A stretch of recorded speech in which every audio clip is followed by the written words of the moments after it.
en önemli şeylerinden bir tanesi kadınların yas etmesi. Evet, öyle öldüğünde oluyor gal yasla. Evvel gelinler ediyordu, şimdi gelinler yas etmeden güllek gidiyor gal şimdi. Şimdi ağlamalar bitti gali.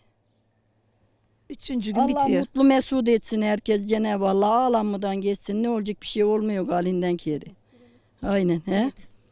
Kara koyun taş dibinde kuzular kuzulardı kuzusunun özüler melek oyun melek uzun yok senin. Ağla kardeş ağla kız kuzun yok senin. Yeşil taksiz geldi Şam'a dayandı ak göğneğim alganlara boyandı.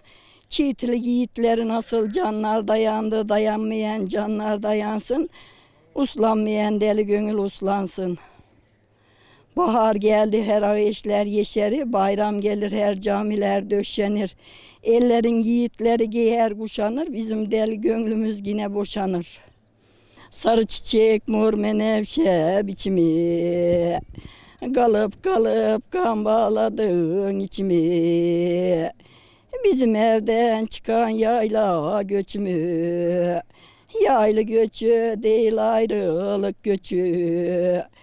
Ayrılık göçü değil çift yiğitlerin göçü. Eno. Tam beşine allı bayrak dikmiden. Ellenen allı gelin tutmudan. Benim kuzum gelinler almadan. Aldı gitti kariyerler kıymadan. Yeter yeter. Bahar geldin yere işler yeşerdi. Bayram geldin her camiler döşendi. Ellerin yiğitleri giydi kuşandı.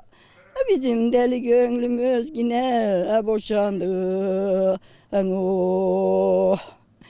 Erik çiçek açtıysa daldadır. Kariyerler çift yiğitlerin aldadır. Aldattı da alıkodu kuzulamı. Oh.